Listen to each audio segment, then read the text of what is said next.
I welcome you to my channel. Subscribe and listen to my new stories every day.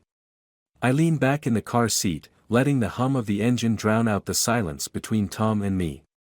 His usual chatter is absent this morning, leaving a strange tension in the air. Maybe it's the overcast sky, or maybe it's the persistent ache in my chest that started weeks ago, when she lost her ring. "So, how's the missus?" Tom asks, his voice breaking the quiet. I shift uncomfortably, my fingers tapping on the worn leather of the seat. "Megan?" "She's fine, I guess. Just been busy." The lie feels thick in my throat, but I don't know how else to describe the strange distance growing between us. Tom nods, eyes glued to the road. He doesn't press further, which is odd for him. Normally, he's all about details. But this morning, he seems distracted, his fingers drumming on the steering wheel in an erratic rhythm. I glance out the window, trying to push away the unease crawling up my spine. The memory of that night comes back to me, vivid and fresh like a wound that refuses to heal. Megan had walked through the door, her face pale, her eyes wide with some invisible weight. I noticed immediately, of course. After all, she hadn't worn her wedding ring in weeks. "I lost it," she had said, her voice barely above a whisper. "It must have slipped off when I was coming home." At the time, I believed her. Why wouldn't I? We'd been married for 5 years, and though we'd had our arguments like any couple, she'd never given me a reason to doubt her. But now, 2 months later, every moment with her feels like a shadow, dark and heavy, concealing something I can't quite grasp. Tom pulls into the parking lot at work, and as I reach for my briefcase in the back seat, something glints under the seat. I pause, my breath catching in my throat. There, nestled in the crevice between the seat and the floor, is a gold band, Megan's wedding ring. I stare at it for what feels like an eternity, my hand frozen mid-reach. My pulse quickens, pounding in my ears as realization dawns on me, piece by ugly piece. The ring didn't slip off on her way home. It didn't get lost. She lied. "Hey, you good?" Tom asks, oblivious to the storm swirling inside me. I close my hand around the ring, slipping it into my pocket as I sit back up. "Yeah, just dropped something." The weight of the ring in my pocket feels like a stone, pulling me down. My mind races, connecting dots I hadn't even realized were there. The late-night texts, the sudden excuses to go out with friends, the way she'd been avoiding eye contact more and more. And now, the ring in Tom's car. I glance at him, my friend of almost 10 years, the guy who stood beside me at my wedding, who knows me better than most. The guy who's been seeing my wife behind my back. Something cold and dangerous blooms inside me, a feeling I've never experienced before. Betrayal. Rage. A desire for revenge. Tom drops me off with a casual wave, and I stand there, watching his car disappear around the corner. My hand is still in my pocket, my fingers curled around the ring. Megan and I have to talk. But not yet. Not now. I need a plan, a way to hit back, to take control of this mess. I walk into the office, my mind already plotting.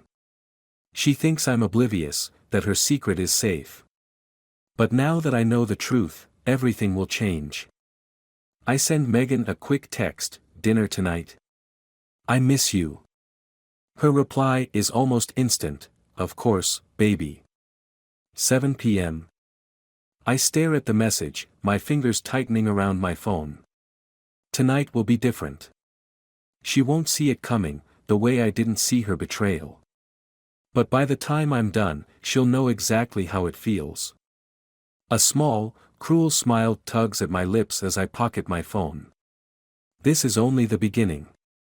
The sound of the door clicking shut behind me echoes through the apartment as I step inside. The scent of freshly cooked food fills the air, but it does nothing to ease the tension knotting my stomach. Megan is in the kitchen, humming to herself as she sets the table. The sight of her, so casual, so innocent, almost makes me laugh. If only she knew. I lean against the doorframe, watching her. She hasn't noticed me yet, too caught up in her perfect little domestic routine. But tonight, the mask she's worn so well is going to slip.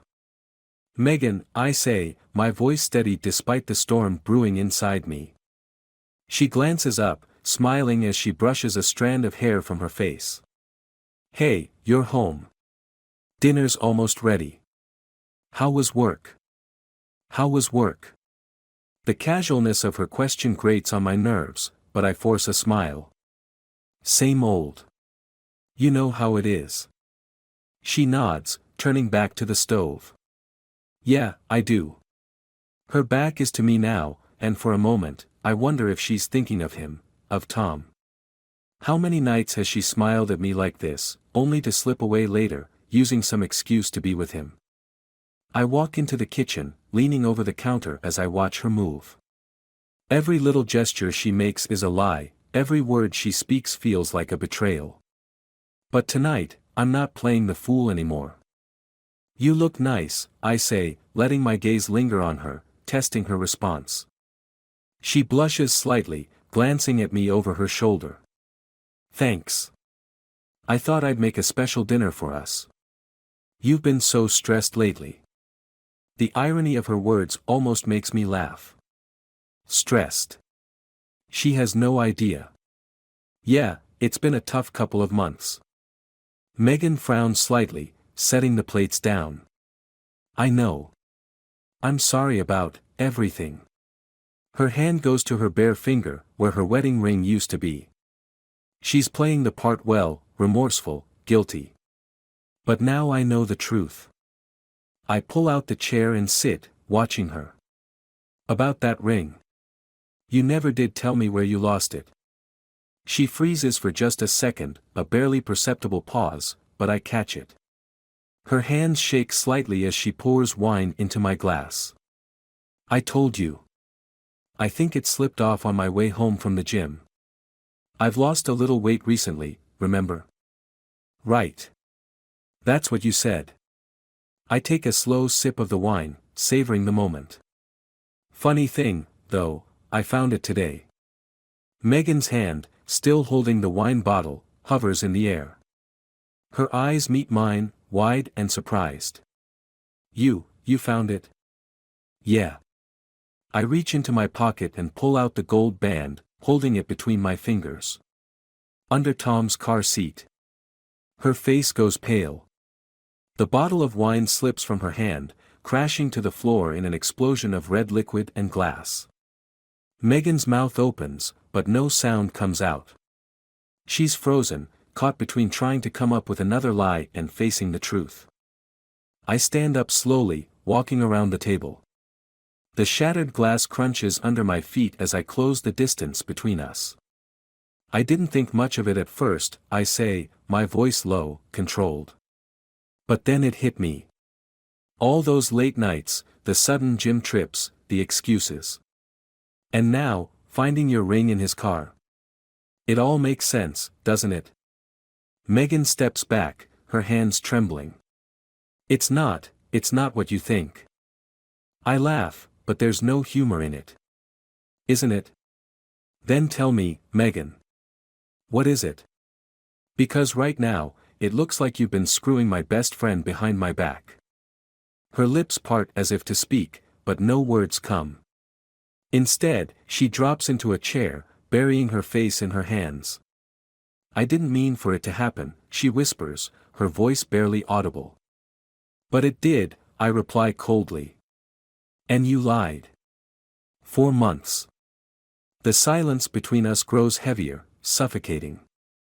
I stand over her, my chest tight with rage and betrayal.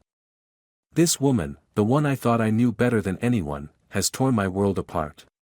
And now, I want her to feel what I feel. I want her to know the weight of betrayal, the sting of retribution. "How long?" I ask, my voice like steel. Megan looks up at me, her eyes red and tearful. "A few months. I don't know exactly. I never wanted to hurt you."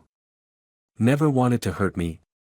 My voice rises, the anger boiling over. You were with him, Megan. You were with him, and you came home to me like nothing was wrong. Do you have any idea what that feels like? She flinches, her body shaking as she sobs.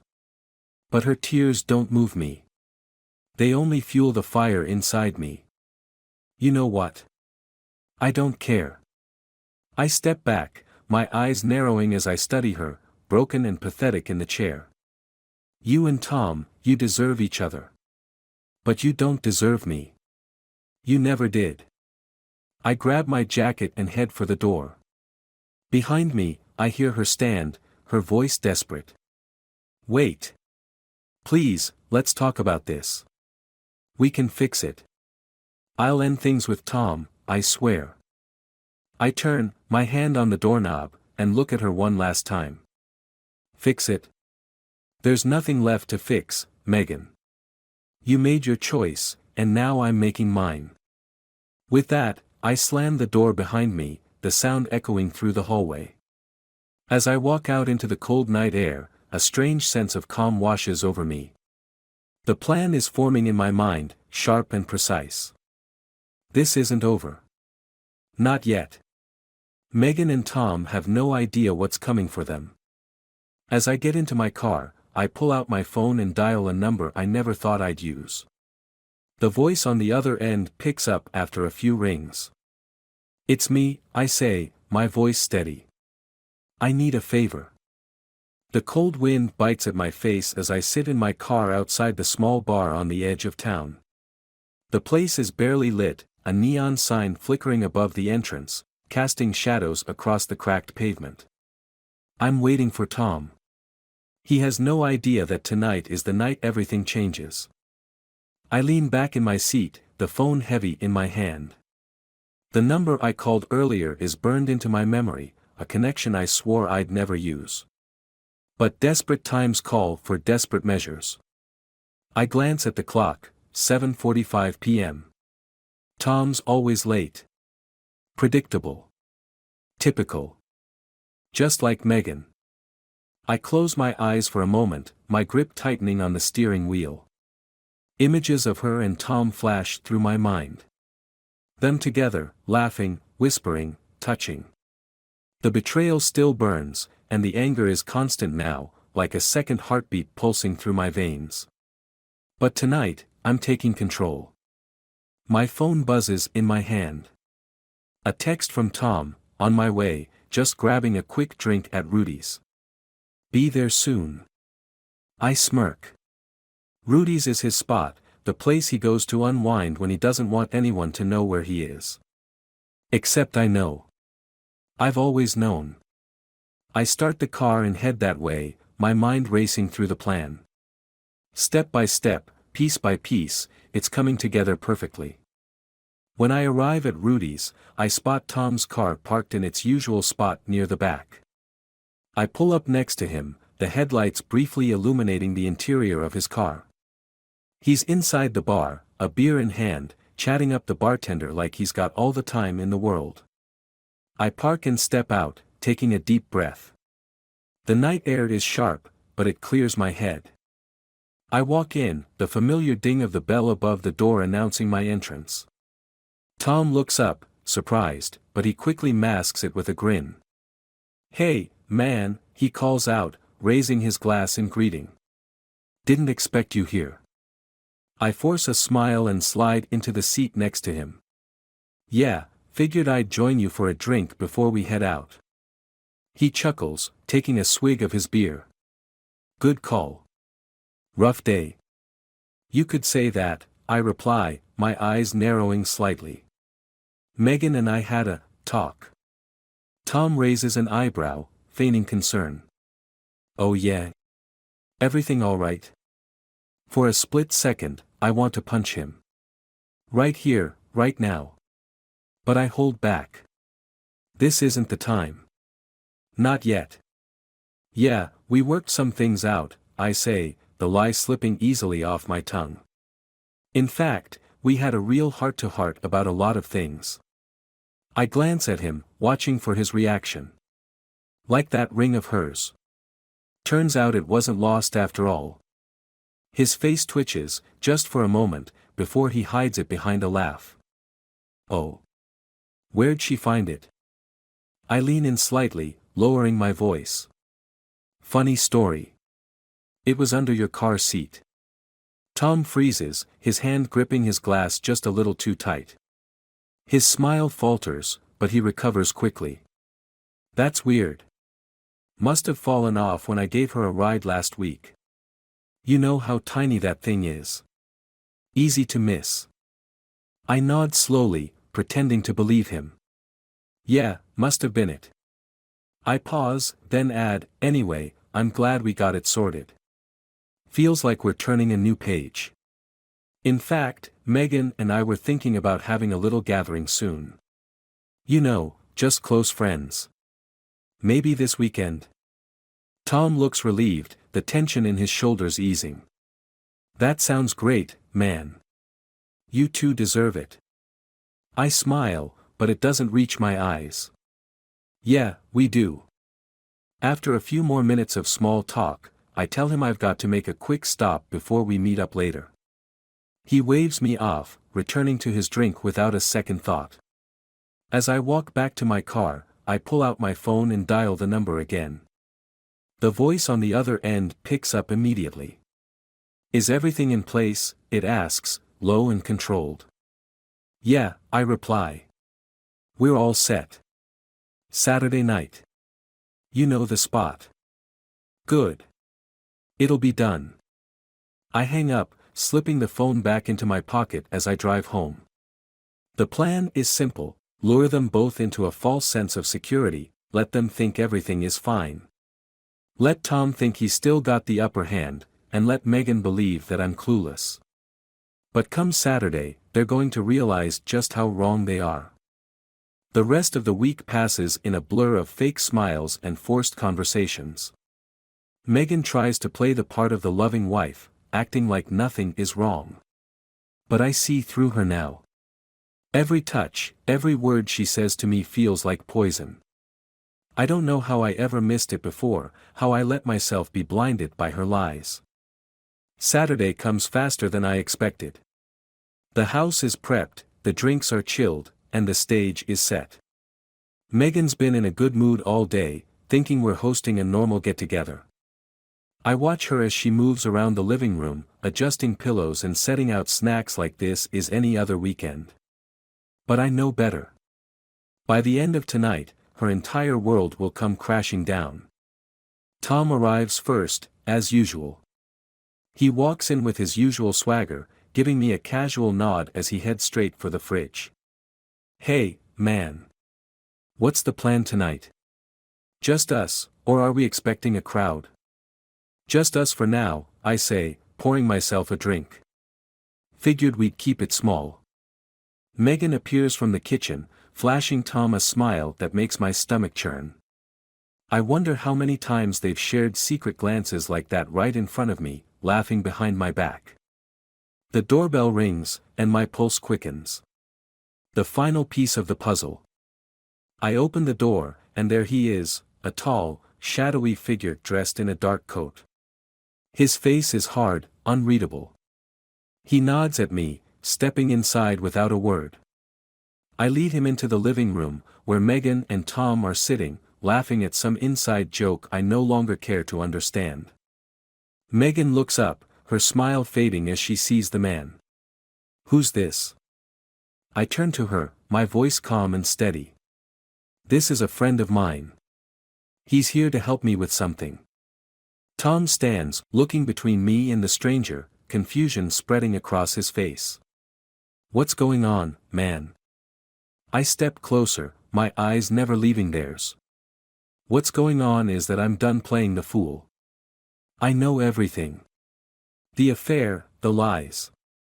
And now, it's time for both of you to pay. The man steps forward, his presence commanding the room. Megan's eyes widen in fear, and Tom takes a step back, his bravado crumbling.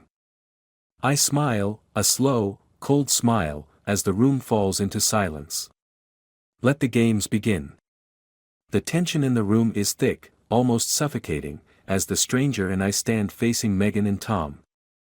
Megan looks pale, her hands clenched into tight fists, while Tom stares at me with a mixture of confusion and fear. The man I've brought with me, a professional in every sense, says nothing, but his mere presence is enough to make the room feel colder. "Jake, what is this?" Megan's voice cracks as she speaks, her eyes darting between me and the stranger. She's trembling now, the facade of the perfect wife slipping away with every second that passes. I take a step forward, feeling the power shift in my favor. This is the moment where you realize just how badly you've screwed up. You lied to me. You cheated on me. You and Tom. I pause, letting my words sink in. You thought you could get away with it. Tom finally finds his voice, stepping in front of Megan like some pathetic attempt at protecting her. "Jake, man, this is insane. You don't want to do this. We're friends." "Friends?" I repeat, my voice dripping with venom. "You don't betray your friends. You don't sleep with their wives. You don't lie to their faces for months and then expect everything to be fine." Tom raises his hands, palms out, trying to de-escalate the situation. But I can see the panic in his eyes. He knows this is far beyond words. "Look, man, I didn't mean for it to happen. It just did. We can talk this out, figure something out." I chuckle darkly, shaking my head. "There's nothing to figure out, Tom. You and Megan made your choices. Now, it's time to deal with the consequences." I motion to the stranger, and he steps forward, his movements deliberate and cold. Megan's eyes widen as she stumbles back, bumping into the coffee table, knocking over a glass in her haste. "Jake, please," she begs, her voice high-pitched with fear. "Don't do this. I'm sorry, I really am. We can fix this. We can." I cut her off, my voice sharp. "You think this is about fixing things? You think I want your apologies now? No, Megan. This isn't about reconciliation. This is about payback." Before Megan can say anything else, the stranger grabs Tom by the arm, yanking him forward with a strength that's terrifying to watch. Tom lets out a startled yelp, but the stranger's grip tightens, and suddenly Tom is on his knees, his face inches from mine. "You deserve this," I say quietly, my face inches from Tom's. "You both do." Megan screams, rushing toward Tom, but the stranger steps in her path, blocking her with ease. She crumples, sobbing, her hands reaching out to Tom as if her tears can somehow erase what's coming. But nothing can stop what's about to happen. The stranger pulls something from his coat, a long, slender knife with a gleaming blade. Tom's breath catches in his throat as he realizes what's about to happen. "No, no, Jake, please. I'll leave. I'll disappear. You'll never see me again, I swear." I pause for a moment, considering his pathetic plea. Then I shake my head. Too little, too late. In one swift motion, the stranger drags the blade across Tom's arm, not deep enough to kill, but enough to send a wave of pain through him. Tom screams, clutching at his bleeding arm, his eyes wide with terror. Megan shrieks, trying to break free, but the stranger holds her back effortlessly. "This is just the beginning," I say, crouching down so that I'm eye level with Tom. "I want you to feel the pain I've felt. I want you to know what it's like to be betrayed by someone you trusted more than anyone in the world." Tom is sobbing now, the blood dripping from his arm pooling on the floor. "Jake, please.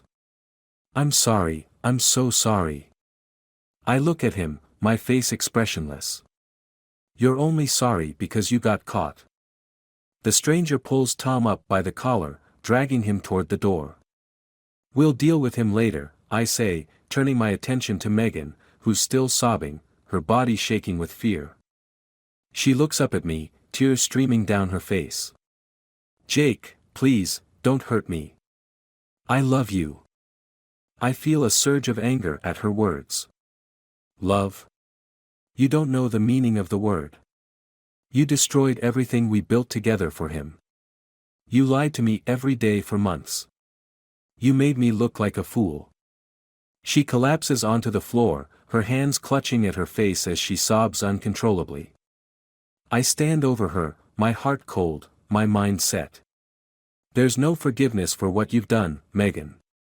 No going back. I walk toward the door, motioning for the stranger to follow. He drags Tom out of the house, leaving a trail of blood behind. Megan's cries echo through the room as I step outside into the cold night air. As I close the door behind me, the sound of Megan's sobs fades into the background. I walk to my car, the stranger already loading Tom into the back seat. I don't care what happens to him after this. The stranger will take care of it. That part of my life is over now. As I drive away, the weight of what I've done doesn't hit me the way I expected. There's no regret, no second guessing. I feel free. The betrayal, the lies, the anger, it's all behind me now. Megan and Tom can rot for all I care. They're nothing to me anymore. In the rearview mirror, I see the dark outline of the house growing smaller, disappearing into the night. A part of me wonders if I'll ever look back on this moment and feel something other than cold satisfaction. But for now, I know one thing for certain, our paths will never cross again. This chapter of my life is closed forever. The only thing left now is to move on. And as I drive farther and farther away, the darkness swallowing the road ahead, I know I've done exactly that.